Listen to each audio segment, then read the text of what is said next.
नमस्कार दोस्तों। तो आरआरबी ग्रुप डी में जो फिजिक्स से न्यूमेरिकल पूछे जा रहे हैं बहुत ही सिंपल पूछे जा रहे हैं। अगर आपको फार्मूला याद है तो फार्मूला से कर सकते हैं, लेकिन बच्चों से गलती हो रही है क्योंकि उनको फार्मूला याद नहीं। हालांकि मैंने फार्मूला का पहले वीडियो बना दिया है। आप अगर फार्मूला बन जाता है तो बच्चों का डिमांड था कि उस पर न्यूमेरिकल लाइए, तो मैंने एक एक न्यूमेरिकल लिए हुए हैं। अगर आप इसको कर लेते हैं तो डायरेक्ट आपसे क्वेश्चन बनने वाला है। 1-2 नंबर हर शिफ्ट में देखने को मिल रहा है। देखिए पहला क्वेश्चन है, 20 न्यूटन का एक बल एक वस्तु को 20 मीटर विस्थापित करता है तो 20 जूल कार्य करता है, तो बल और विस्थापन के बीच कितना कोण होगा। बहुत प्यारा क्वेश्चन है। तो देखिए मैंने आपको फार्मूला बताया था क्या होता है, बल बराबर क्या होता है। तो एफ बराबर बल को हम किससे डिनोट करते हैं, डब्ल्यू। तो देखिए डब्ल्यू बराबर क्या होता है, F into S cos theta. क्या होता है, कॉस थीटा होता है। तो अगर आप देखें यहाँ पर एंगल पूछ रहा है, थीटा का मान ज्ञात करके देखिए डब्ल्यू की वैल्यू कितनी दी है 20 जूल, तो यहाँ पर मैं 20 कर दूंगा बराबर एफ का कितना दिया है, हमारा फोर्स दिया है 20 न्यूटन। कितना दिया है 20 न्यूटन, तो 20 करिए मल्टीप्लाई, एस मतलब विस्थापन, विस्थापन कितना हो रहा है 2 मीटर, तो इसको 2 से मैं मल्टीप्लाई करूंगा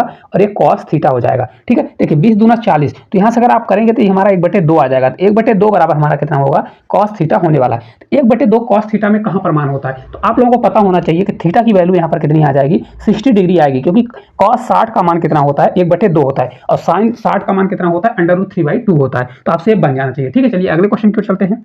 देखिए अगला हमारा क्वेश्चन है, एक पोर्टर जमीन से 12 केजी सामान उठाता है, ऊपर उठाता है और उसे जमीन से कितना उठा रहा है, 1.5 मीटर ऊपर उठाता है, तो सामान पर उसके द्वारा किया गया कार्य क्या होगा। तो मैंने आपको इसके लिए फार्मूला बताया था कि कभी भी जब वो वजन उठाता है तो यहाँ पर कौन सा कार्य का फार्मूला लगेगा, भार वाला। तो भार डब्ल्यू बराबर हमारा कितना हो जाएगा, डब्ल्यू बराबर होता है mgh। क्या हो जाएगा, mgh आपका क्या हो जाएगा, mgh हो जाएगा। देखिए तो यहाँ पर m कितना हमारा दिया है 12 केजी, कितना लग रहा है 12 केजी, तो 12 करिए मल्टीप्लाई g का मान कितना होता है, जी का मान होता है 9.8, लेकिन आप क्या लगभग अपन ले लेते हैं, डायरेक्ट करते हैं तो 10 के आसपास लेते हैं, तो 10 ले लेते हैं। और हाइट कितनी बढ़ रही है, देखिए 1.5 बढ़ रही है। ठीक है, अब इसको आप सॉल्व कर दीजिए। तो इसको जब मैं 1.5 सॉल्व करूंगा, देखिए अगर एक जीरो है तो यहाँ से दशमलव हट जाएगा, तो 15 से 2 बढ़ जाएगा आपका 30, 15 कम 15 और 15 3 कितना हो जाएगा 18। 180 आपका करेक्ट आंसर आने वाला कितना आएगा, तो यूनिट जरूर लिखिएगा 180 जूल। कितना इसका कार्य होगा, 180 जूल आपका राइट आंसर हो जाएगा। चलिए अगले क्वेश्चन। देखिए अगला क्वेश्चन है, यदि एक हवाई जहाज 400 मीटर दूरी तय करता है और किया गया कार्य 20,000 जूल है तो लागू किया गया बल ज्ञात करें। देखिए डायरेक्ट क्वेश्चन पूछ रहा है, तो कैसे क्या करना है। देखिए बल आपका कार्य बराबर क्या होता है, तो कार्य बराबर हमने आपको बताया है बल गुणे बल की दिशा में विस्थापन। क्या होता है, विस्थापन। अगर यहाँ पर थीटा का भी मान पूछे तो कॉस थीटा भी हो जाता है। अब देखिए यहाँ पर एफ का मान पूछ रहा है, इसी से मेरा फार्मूला क्या बन जाएगा, एफ बराबर हो जाएगा, इसको मैं इधर लाऊंगा तो डब्ल्यू अपान क्या हो जाएगा, एस हो जाएगा। आप मान रख दीजिए, आपके पास सबका मान है। डब्ल्यू का मान यहाँ पर आपका कितना है 20,000, तो 20,000 रख दीजिए। अपॉन क्या कर दीजिए, यहाँ पर यस का मान कितना है 4,000, तो 4,000 कर दीजिए। तो 4,000 1 2 आपका 3 जीरो कट जाएगा और 4 पंचे 20, तो आपका 5 आ जाएगा। तो कार्य ये क्या दिया है, बल दिया है, तो बल किसमें आता है, न्यूटन। तो आपका 5 न्यूटन बल होने वाला। राइट आंसर कितना आएगा, आपका राइट आंसर आ जाएगा 5 न्यूटन। कितना आएगा, 5 न्यूटन। देखिए कितने आसान क्वेश्चन है। आप इसको अगर आपसे फार्मूला बनता है सिर्फ वैल्यू पुटिंग करना है। ठीक है, चलिए अगले क्वेश्चन की ओर। देखिए अगला क्वेश्चन है, 1 केजी की एक वस्तु को 10 मीटर की ऊंचाई तक उठाया जाता है। क्या किया जाता है, उठाया जाता है, तो गुरुत्वीय बल द्वारा किया गया कार्य क्या होगा। यहाँ पर जब कभी भी वस्तु को ऊपर उठाया जाता है तो कौन सा फार्मूला लगता है, किया गया कार्य W बराबर mgh होता है। क्या गया लगता है, तो W बराबर क्या होता है, mgh। क्या होता है, mgh होता है। ठीक है, अब देखिए जी का मान पहले से बोल दिया है कि इसी को लेना नहीं, लगभग हम 10 लेते हैं, तो रख दीजिए किया गया कार्य क्या होगा। m बराबर कितना दिया 1 केजी, तो 1 रखिए। जी कितना दिया गया है, तो देखिए जी हमारा दिया गया है ये 9.8, इसको मैं 9.8 ले लूंगा और मल्टीप्लाई क्या हो जाएगा, ये हमारा 10 हो जाएगा। तो इसका राइट आंसर कितना आ जाएगा, 9, ये दशमलव हट जाएगा तो 98 आ जाएगा। आपका कितना आएगा, 98 जूल जो है इस क्वेश्चन का करेक्ट आंसर आ जाएगा। कितना होगा, 98 जूल आपका राइट आंसर आ जाएगा। ठीक है, देखिए अगला क्वेश्चन बहुत ही इंपॉर्टेंट है। इसका नेक्स्ट क्वेश्चन तो बहुत ही इंपॉर्टेंट है। देखिए एक कुली जमीन से 20 केजी का सामान उठाता है और उसे जमीन से 2 मीटर ऊपर अपने सर पर रखता है, तो जब सर पर रखता है सामान उसके द्वारा किए गए कार्य की गणना कीजिए। अब क्या कर रहा है, अभी चल नहीं रहा है, सिर्फ सामान को उठा रहा है। इस क्वेश्चन में ध्यान दीजिएगा। तो इसका कार्य क्या हो जाएगा, डब्ल्यू बराबर हो जाएगा mgh। क्या हो जाएगा, mgh हो जाएगा। कितना होगा, mgh आपका होने वाला है। अब देखिए इसकी वैल्यू रख दीजिए। जी का मान नहीं दिया तो जी बराबर हम क्या रखेंगे, यहाँ पर देखिए 10 रख देंगे और w कितना कार्य हो जाएगा, तो am हमारा देखिए कितना है 20 दिया, तो 20 करिए मल्टीप्लाई s कितना हो रहा है, तो यहाँ पर देखिए 2 और मल्टीप्लाई कितना हो जाएगा 10 हो जाएगा, तो 20 दूना 40, तो ये आपका 400 कितना आ जाएगा, जूल आने वाला। कितना आ जाएगा, 400 जूल इस क्वेश्चन का राइट आंसर आ जाएगा। ठीक है, अब चलिए अगला क्वेश्चन इसी में से है। देखिए उस क्वेश्चन में बच्चे बहुत गलती करते हैं। देखिए अगला क्वेश्चन है, एक कुली 100 मीटर की दूरी तक 500 न्यूटन का भार उठाता है, उसके द्वारा किया गया कार्य क्या होगा। तो यहाँ पर कार्य का कौन सा फार्मूला लगेगा, तो कार्य बराबर W बराबर होता है बल गुणे बल की दिशा में विस्थापन, एस कॉस थीटा क्या होता है, ये फार्मूला होता है, एक पूरा फार्मूला होता है। ठीक है, अब देखिए एक कुली क्या कर रहा है, 500 न्यूटन का बल लगा मतलब बल लगाकर इतने मीटर चलता है कोई सामान। देखिए साफ साफ बोल रहा है 100 मीटर की दूरी तक चलता है, कोई भार उठाता है 500 न्यूटन का। तो हमेशा याद रखिए कभी भी कोई कुली उठाता है तो आप विस्थापन हमेशा क्या होना चाहिए, अगर लंबवत विस्थापन होता है तो उसका कार्य जीरो हो जाता है। कैसे, देखिए जैसे कोई कुली अपने सर पर कोई सामान रखेगा और चलेगा, तो अगर बल तो हमारा शरीर पर लगेगा लेकिन चल कैसे रहा है, ऐसा चल रहा है, तो कितना बनेगा, बीच में 90 डिग्री का एंगल बनता है, और 90 डिग्री का एंगल बनता है तो cos 90 का मान क्या हो जाता है, जीरो। तो उसके द्वारा किया गया कार्य क्या हो जाएगा, हमारा जीरो हो जाएगा। क्यों हो जाएगा, क्योंकि देखिए 100 मल्टीप्लाई अगर 500 करूंगा लेकिन cos 90 हो जाएगा, तो cos 90 का मान कितना होता है, 1 होता है, जीरो हो जाता है, तो पूरा मान हमारा कितना हो जाएगा, जीरो हो जाएगा। तो वहां पर कार्य क्या हो जाएगा, जीरो होने वाला है। ठीक है, इसको हमेशा याद रखिएगा। जो पिछला क्वेश्चन था इस क्वेश्चन में थोड़ा सा चेंजेस है, जब वो चलेगा डिस्टेंस कवर करेगा तो बल गुणे बल की दिशा में विस्थापन प्लस अगर 90 डिग्री उनके बीच का एंगल क्या हो जाता है, हमेशा 90 डिग्री का नहीं होना चाहिए, 90 डिग्री का हो गया तो कार्य क्या हो जाता है, मतलब जीरो हो जाता है। ठीक है, देखिए अगला क्वेश्चन आ गया, एक 40 केजी भार वाली लड़की है, कितना उसका वजन है, 40 केजी है, और 4 सेकंड में 5 मीटर की ऊंचाई ऊंची होने वाली सीढ़ियों पर तेजी से चढ़ती है। क्या कर रही है, सीढ़ी पर चढ़ती है, तो उसके द्वारा विकसित शक्ति क्या होगी। तो शक्ति का फार्मूला क्या होता है कभी भी, तो शक्ति बराबर होता है कार्य मतलब एकांक समय में किया गया कार्य ही क्या होता है, शक्ति होता है। लेकिन यहाँ पर देखिए क्या हो रहा है, भार लग रहा है, उसका मतलब द्रव्यमान दे दिया है। तो यहाँ पर कौन सा कार्य का फार्मूला कौन सा वाला लगेगा, तो कार्य का फार्मूला लगेगा mgh, कौन सा लगेगा, mgh। तो P बराबर हमारा क्या हो जाएगा, P बराबर हो जाएगा, यहां पर मैं रखूंगा mgh अपॉन T कर दूंगा। अब पूरे का मान दिया गया, आप रख दीजिए, m का मान कितना है 40, तो मैं यहां पर 40 करूंगा। g का मान देखिए नहीं दिया गया तो g का मान 10 हो जाएगा, मल्टीप्लाई h कितना दिया है, देखिए 5 दिया है, इसको मैं 5 कर दूंगा, और अपॉन कर दीजिए, यहां पर देखिए कितना दिया है, t का दिया गया है, यहां पर कितना दिया गया था, t, देखिए t भी हमारा 4 दिया गया है, कितना है 4 सेकंड, इसको लिख लीजिए 4 सेकंड दिया गया था, तो 4 आ जाएगा, कितना हो जाएगा 4। जब इसको मैं सॉल्व करूंगा 4 से आपका 10 बार जाएगा तो ये आपका 500 आ जाएगा, कितना हो जाएगा 500। और क्योंकि शक्ति है तो शक्ति किस में देगा, तो आपका राइट आंसर कितना हो जाएगा, वाट में आता है, इसका यूनिट क्या होता है, वाट। तो 500 वाट आपका राइट आंसर हो जाएगा, कितना होगा 500 वाट। यहां पर याद रखिएगा, यहां पर फार्मूला क्या होता है, W बराबर mgh, क्योंकि भार वाला लग रहा है। ठीक है, चलिए अगले क्वेश्चन की ओर। देखिए अगला क्वेश्चन है, 500 केजी द्रव्यमान का एक लड़का 45 सीढ़ियां 10 सेकंड में चढ़ता है। क्या कर रहा है, 45 सीढ़ियां जो है 10 सेकंड में चढ़ता है। तो प्रत्येक सीढ़ी की ऊंचाई 16 सेंटीमीटर है, तो उसकी शक्ति ज्ञात करें। क्या करना है, शक्ति ज्ञात करना है। तो शक्ति का फार्मूला अभी हमने आपको बताया, P बराबर होता है W अपान क्या होता है, T होता है, किया गया कार्य एकांक समय में होता है। लेकिन यहाँ पर भार लग रहा है तो कौन सा फार्मूला लगेगा, mgh, W का कौन सा लगेगा, mgh अपान T लगेगा। लेकिन एक चीज देखिए, 45 सीढ़ियां हैं, कितनी है 45 सीढ़ियों को चढ़ता, एक की कितनी है हाइट, कितनी है 16 सेंटीमीटर दिया है। तो पहले इसको सेंटीमीटर को मीटर बनाना पड़ेगा और टोटल हाइट देखना पड़ेगा कितनी हाइट है। तो इसको मैं ऐसा कर दूंगा, देखिए यहां से h बराबर हमारा हो जाएगा 45 मल्टीप्लाई अगर मैं 16 कर दूं तो क्या हो जाएगा, टोटल एक सीढ़ी की अगर हाइट इतनी है तो टोटल 45 सीढ़ियां हैं, तो कितना हो जाएगा, मल्टीप्लाई कर दूंगा। तो 45 पूरा जब मैं मल्टीप्लाई करूंगा तो कितना आएगा, देखिए, और फिर डिवाइड, क्योंकि सेंटीमीटर में दिया है तो आप 100 से इसको मीटर बदलने के लिए 100 से डिवाइड कर दीजिएगा। तो आपका कितना आ जाएगा, पूरा अगर आप सॉल्व करेंगे तो 16 × 80 हो जाएगा, ये आपका 7200 आ जाएगा, कितना आएगा 720 आएगा। लेकिन एक यहाँ पर 2 जीरो नीचे रहेगा तो यहाँ से हमारा हो जाएगा 7.2, हाइट कितनी आ जाएगी 7.2 आने वाली है। ठीक है, अब mgh निकाल लेते हैं, इसका मतलब W निकाल लेते हैं, अलग अलग कर रहे हैं। तो W बराबर कितना हो जाएगा mgh, तो m कितना दिया है, m देखिए यहाँ दिया है 50 केजी, तो 50 रखूंगा, मल्टीप्लाई g कितना लेते हैं, लगभग 10 लेते हैं, तो g का मान 10 ले लेंगे। ठीक है, अब यहाँ पर कितना आ गया, 7.2 आ गया, कितना आ गया 7.2 आ गया। ठीक है, करना है तो एक साथ भी कर सकते हैं। अब इनका जब मल्टीप्लाई मैं करूंगा तो देखिए 50 से 10 इधर खिसक जाएगा, तो 5 से 5 दूनी 10, और 5 से 35 1 36, तो ये आपका 3600 हो जाएगा। कितना हो जाएगा, देखिए एक जीरो खिसक जाएगा तो आपका 3600 आने वाला, कितना हो जाएगा 3600 आ जाएगा। ठीक है, लेकिन हमको P मतलब शक्ति निकालना है, तो शक्ति बराबर होता है W अपान क्या हो जाएगा, T हो जाएगा। तब इसको रख दीजिए, कितना आ गया हमारा 3600 आ गया W, और अपॉन T हमारा कितना दिया, T दिया 10 सेकंड, तो 10 से हम इसको भाग दे देंगे, तो राइट आंसर आ जाएगा 360 वाट। कितनी शक्ति लगेगी, तो उसकी शक्ति 300 वाट लगने वाली है। ठीक है, अगर आपसे देखिए फार्मूला बनेगा तो आप इसको सेकंडों में कर लेंगे, सिर्फ फार्मूला बस याद रखना है और वैल्यू को कैसे पुट करना है, बस हो गया। ठीक है, चलिए अगले क्वेश्चन की ओर। देखिए अगला क्वेश्चन दिया है, यदि 40 न्यूटन भार वाली कोई लड़की 160 वाट की शक्ति से 20 सेकंड तक रस्सी पर चढ़ती है तो वह कितनी ऊंचाई तक पहुंच सकेगी। देखिए तो वही फार्मूला लगेगा, बस वैल्यू को चेंज कर दिया। देखिए शक्ति बराबर होता है, देखिए यहाँ पर पावर मतलब शक्ति बराबर क्या होता है, किया गया कार्य एकांक समय में, मतलब अपॉन टी हो जाएगा। तो यहाँ पर देखिए हमारा डब्ल्यू भी दिया है और हमारा टी भी दिया है और पी भी दिया है। तो हमको क्या यहाँ पर निकालना है, हाइट निकालना है। क्या निकालना है, हाइट। तो हम कौन सा वाला फार्मूला लगाएंगे, तो देखिए पी बराबर हमारा हो जाएगा, डब्ल्यू के स्थान पर एम जी एच रखेंगे। क्या रखेंगे, M G H upon T कर देंगे। तो ये देखिए डब्ल्यू का मान नहीं है, एक इसका मान था, इसका उसका भार कितना है, तो इसका 40 न्यूटन उसका द्रव्यमान है। ठीक है, अब देखिए एम जी एच हो जाएगा। तो यहाँ पर हमको हाइट निकालना है, तो पी हमारा कितना दिया, 160 दिया, तो यहाँ 160 करूंगा बराबर एम कितना है हमारा 40 है, तो मैं यहाँ पर 40 करूंगा। जी का मान कितना लेते हैं, तो जी का मान लगभग 10 लेते हैं, 9.8 होता है, तो इसको 10 रखूंगा। एच यहाँ पर कर दीजिए और टी हमारा कितना है 20 है, तो टी को मैं 20 कर दूंगा। ठीक है, अब देखिए इसको 40 इधर को कट करना है, तो 40 से मैं 40 कट कर दूंगा। तो यहाँ से कट जाएगा तो कितना हमारा बच जाएगा, 40 से 4 चौक 16, तो 4 बार जाएगा और एक जीरो कट जाएगा, तो ये आपका 8 मीटर इसकी हाइट आ जाएगी। कितनी आ जाएगी, 8 मीटर हाइट होने वाली है। तो इस प्रकार का क्वेश्चन आएगा तो आपसे बन जाएगा। ठीक है, मैंने इसमें सभी क्वेश्चनों को ऐड करने की कोशिश की है, लेकिन लेंस और जो दर्पण के क्वेश्चन होते हैं उनको मैंने अलग से कराने का सोचा है, क्योंकि वो बड़ा चैप्टर है, उसको मैं 1-10 मिनट की वीडियो बना दूंगा, तो उसमें आपको समझ में आ जाएगा। ठीक है, चलिए अगले क्वेश्चन की ओर चलते हैं।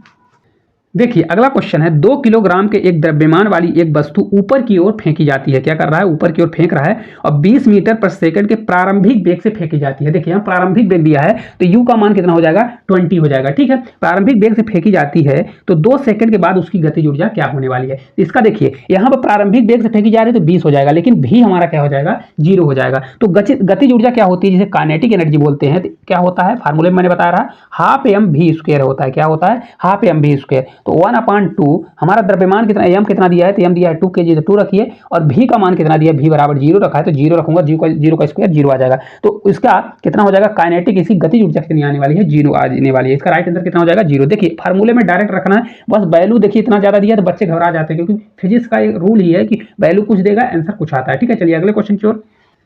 देखिए अगला क्वेश्चन है, 5 मीटर पर सेकंड की गति से गतिशील है। क्या है, कोई वस्तु गतिशील है, विरामावस्था में गतिशील है, तो 22 kg वजन वाले वस्तु की गतिज ऊर्जा क्या होगी, गतिज ऊर्जा क्या होने वाली है। तो गतिज ऊर्जा क्या होती है, काइनेटिक एनर्जी। तो ये क्या हो जाएगा हमारा, half M V square, direct formula लगाएंगे, हाफ एम वी स्क्वायर। तो देखिए ये क्या हो जाएगा, एम हमारा दिया गया कितना 22, तो हाफ करिए, और ये हमारा कितना दिया है 22, तो इसको 22 से मल्टीप्लाई भी हमारा कितना होगा, भी यहाँ पर देखिए गतिज है ना, तो गतिज मतलब विरामावस्था में नहीं जाने वाली, तो गतिज अभी भी गतिमान है, तो लास्ट उसका वेग क्या होगा, गतिमान ही रहेगी। तो 5 मीटर पर सेकंड आएगा, तो इसको मैं 5 से मल्टीप्लाई कितना करूंगा, 5 से मैं मल्टीप्लाई करूंगा, लेकिन भी स्क्वायर है तो 5 मल्टीप्लाई कितना हो जाएगा, 5 2 बार। अब देखिए 2 से मैं इसको कट करूंगा तो हमारा 11 आ जाएगा। कितना आएगा, 11। तो 25 हो जाएगा, 25 से 5 बार, 25 से 5 एक बार जाएगा तो 25, फिर हमारा 2 बचेगा, फिर 25 से एक बार जाएगा तो 25, और 25 हमारा कितना बचेगा 2, तो ये 27, तो 275 आपका आ जाएगा। कितना होगा, काइनेटिक एनर्जी है तो 275 आपका राइट आंसर आएगा। किसमें आएगा, तो ये जूल में आएगा। किसमें आएगा, जूल में।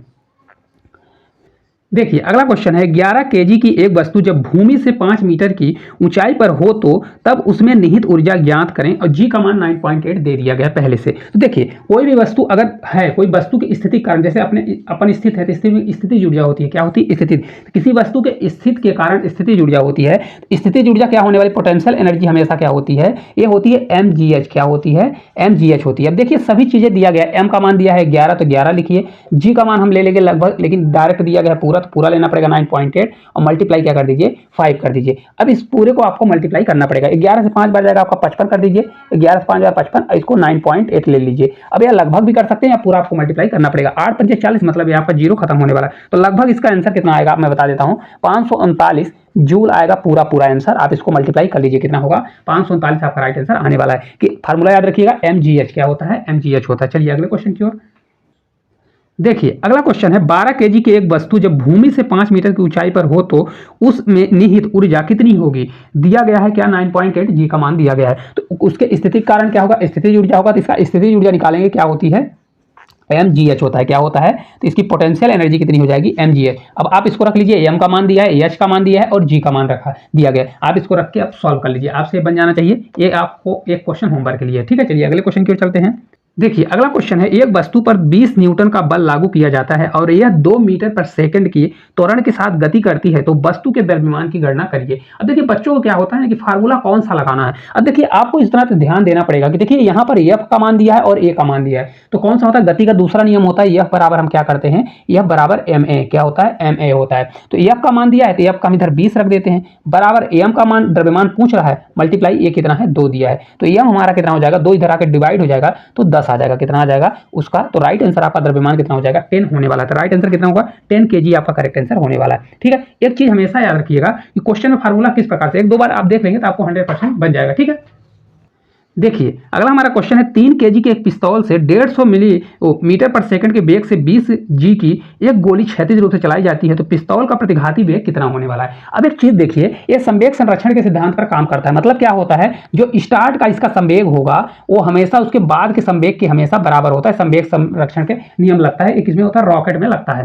ठीक है, तो देखिए जो गोली होती है, गोली आप लोग देखे होंगे जो बंदूक चलाई जाती है तो जितना गोली आगे तेज से निकलेगी बंदूक भी आपको पीछे की तरफ धकेलती है। तो मतलब उसका बंदूक का जो वजन होगा और उसके बंदूक की मतलब बंदूक का वजन होगा और उसका जो बेग होगा, जितना पीछे बेग से खींचे मतलब आपको पीछे पीछे करेगी उतना ही बेग से आपकी गोली क्या होगी, उतने ही द्रव्यमान के और उतने ही बेग से आगे गोली फोर्स में मतलब उतनी स्पीड से जाएगी। तो देखिए यमन हमारा कितना है 3 kg, तो यहाँ पर 3 kg रख दीजिए मल्टीप्लाई इसका बेग ही तो निकालना है कि बंदूक पीछे की ओर आपको कितना पीछे खींचेगी। अब देखिए m2 कितना दिया है, तो गोली का कितना दिया 20 ग्राम, तो इसको पहले देखिए 1 किलोग्राम में ग्राम में, तो इसको मैं जब इसको किलोग्राम में बदलूंगा तो आपका कितना हो जाएगा 20 बटे में क्या करूंगा 1000, तो ये आपका आ जाएगा 0.02 आपका आ जाएगा, कितना होगा 0.02। तो यहाँ पर रख दीजिए 0.02 मल्टीप्लाई बेग 2 कितना दिया, इसका बेग गोली का बेग कितना है 150 है, तो यहाँ पर मैं 150 कर दूंगा। हमको बंदूक पीछे की तरफ कितना ढकेलेगी, तो इसको मैं V1 कर लेता हूँ, तो आपका 0.2 हो जाएगा मल्टीप्लाई कितना हो जाएगा 150, ये अपॉन ये हमारा 3 यहाँ आ जाएगा, 3 आएगा। देखिए यहाँ दशमलव बाद 2 अंक है तो यहाँ 2 जीरो लग जाएगा, तो पूरा हो जाएगा 2 से आपका 150 तो पूरा कट जाएगा। तो V1 इसका बेग कितना हो जाएगा 1 हो जाएगा, कितना हो जाएगा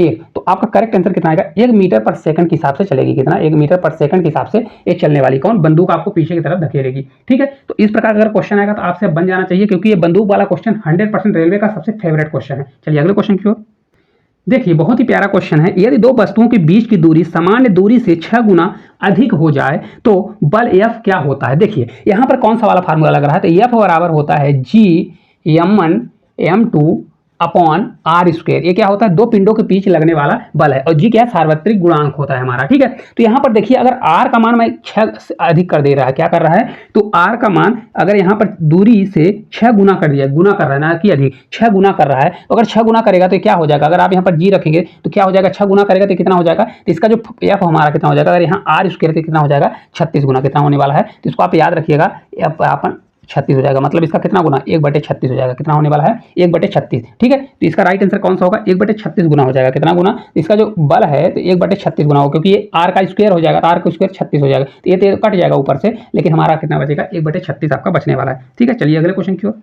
देखिए। अगला क्वेश्चन है, एक वस्तु का भार पृथ्वी पर 6000 न्यूटन है तो चांद की सतह पर उसका भार क्या होगा। बहुत सिंपल क्वेश्चन है, तो हमेशा याद रखिए जो पृथ्वी का भार होता है वो अगर चांद पर जाते हैं तो उसका क्या हो जाता है, गुरुत्व त्वरण 1/6 हो जाता है, कितना हो जाता है 1/6। अगर पृथ्वी पर इसका भार इतना है तो चांद पर इसका भार कितना हो जाएगा, आप डायरेक्ट क्या करेंगे 6000 में 6 का भाग दे देंगे तो आपका राइट आंसर 1000 आ जाएगा, कितना न्यूटन हो जाएगा 1000 न्यूटन हो जाएगा। यही क्वेश्चन उल्टा पूछ सकता है कि चंद्रमा पर इतना वजन है तो पृथ्वी पर कितना हो जाएगा, उसका 6 गुना हो जाएगा, मतलब 6 का मल्टीप्लाई कर दीजिएगा। ठीक है, चलिए अगले क्वेश्चन की ओर देखिए। अगला क्वेश्चन बहुत इंपॉर्टेंट है, आपको 3 यूनिट होता है, एक सेल्सियस होता है, एक फारेनहाइट होता है, एक केल्विन होता है। हमेशा पूछा जाता है, बच्चे उसमें घबरा जाते हैं और उसमें क्या गलत आंसर लगा के आते हैं 100%। तो हमेशा देखिए 37 डिग्री को इसको बोल रहा है, इसमें चेंज करना है फारेनहाइट में, तो फारेनहाइट में चेंज करना होता है तो क्या करिए C/5 करिए बराबर F-32 अपॉन 9 कर दीजिए। तो अगर सेल्सियस का मान दिया गया है तो यहाँ सेल्सियस का मान रख दीजिए और सॉल्व कर दीजिए तो आपका एफ का मान आ जाएगा। तो देखिए एफ जब इसको सॉल्व करेंगे, देखिए इसको 37/5 कर दीजिए और यहाँ पर मल्टीप्लाई 9 हो जाएगा, कि इधर आएगा तो मल्टीप्लाई 9 और इसको 32 कर दीजिए तो आपका एफ का मान निकल जाएगा। तो एफ बराबर हमारा कितना आएगा, मैं डायरेक्ट आपको बता दे रहा हूँ, ये 98.6 आ जाएगा, कितना होगा एफ का मान आ जाएगा। लेकिन यहीं पर आपका मान अगर उसमें दिया होता, केल्विन में पूछ देता, तो केल्विन का मान क्या होता है, एक चीज आप हमेशा याद रखिए कि जो सेल्सियस होता है और फारेनहाइट होता है और केल्विन होता है, क्या होता है केल्विन, तीन मान होते हैं, है ना। केल्विन का मान हमेशा क्या होता है, यहाँ पर प्लस होता है, प्लस 273, कितना होता है प्लस 273। जो ये मान दिया रहेगा, मतलब यहाँ पर जो मान दिया रहेगा इससे 273 ऐड कर दीजिएगा हमेशा, क्योंकि इसका मान प्लस और माइनस में आता है, इसका मान प्लस माइनस होता है तो प्लस माइनस, क्योंकि ये कहाँ से स्टार्ट होगा तो आपका ये, तो इसलिए इससे हमेशा 273 ज्यादा होता है। तो कभी भी अगर मान आएगा तो हमेशा क्या करिए कि अगर सेल्सियस में दिया है तो केल्विन निकालना है तो उसमें 273 जोड़ देना। अगर फारेनहाइट है तो फारेनहाइट वाला ये वाला आपका फार्मूला लगा देंगे तो आपसे बन जाएगा। चलिए आखिरी क्वेश्चन की ओर चलते हैं। देखिए अगला क्वेश्चन है, कंपन कर रही वस्तु की समय अंतराल 0.04 सेकंड है तो तरंग की आवृत्ति क्या होगी। तो कभी भी तरंग की आवृत्ति बोलता है तो n बराबर आवृत्ति बराबर होता है 1/t, मतलब जो एकांक समय में जितनी बार वो घूमेगा वही आवृत्ति होती है। क्या होती है? आवृत्ति। तो देखिए इस प्रकार का क्वेश्चन बहुत छोटा है, लेकिन ये कि आ जाएगा तो एक नंबर आपका कट जाएगा। तो 1 क्या करिएगा, ये हमारा कितना होता है 0.04 रख दीजिए। अभी देखिए दशमलव हटाने के लिए ऊपर मैं 100 करूंगा, कितना करूंगा 100, 4 से भाग दे दूंगा तो आपका 25 आ जाएगा। कितना हो जाएगा? 25। लेकिन 25 क्या होगा? आवृत्ति हर्ट्ज होता है। कितना होता है? एच, इसकी आवृत्ति का ये क्या होता है? इसका इकाई होता है। तो इस प्रकार से कर लीजिएगा। तो इस प्रकार जितने भी क्वेश्चन थे मैंने सभी को कराने की कोशिश की है, ताकि अगर आपसे बन जाए तो पूरे क्वेश्चन वहां पर सॉल्व कर सकें। देखिए यहाँ पर क्वेश्चन मैंने थोड़े इजी लिए, इसी प्रकार के क्वेश्चन आपके पेपर में डायरेक्ट पूछे जा रहे हैं। अगर आपको फार्मूला याद रहेगा तो आप डायरेक्ट कर लेंगे। रही बात प्रकाश की, प्रकाश चैप्टर से क्वेश्चन बन रहे हैं, उसको मैं अलग से 10 मिनट की क्लास बना दूंगा, क्योंकि उसमें प्लस माइनस फार्मूला तो सेम है, लेकिन प्लस माइनस में आपको बहुत ज्यादा प्रॉब्लम आएगी, इसलिए 2 मिनट में कुछ भी नहीं होने वाला। तो मेरा मानना यह है कि अगर आप वीडियो देख रहे हैं तो उससे आपको फायदा मिले तभी देखिए, नहीं तो कोई मतलब नहीं है। तो अगर आपको ये क्लास अच्छी लगी होगी तो इसको ज़्यादा शेयर करिएगा, और साथ साथ आप लोग कमेंट करिएगा। अगर उसका वीडियो आपको चाहिए तो कमेंट करिएगा, तो मैं जल्द से जल्द उसका वीडियो बना दूंगा। तो आज के लिए इतना ही, धन्यवाद।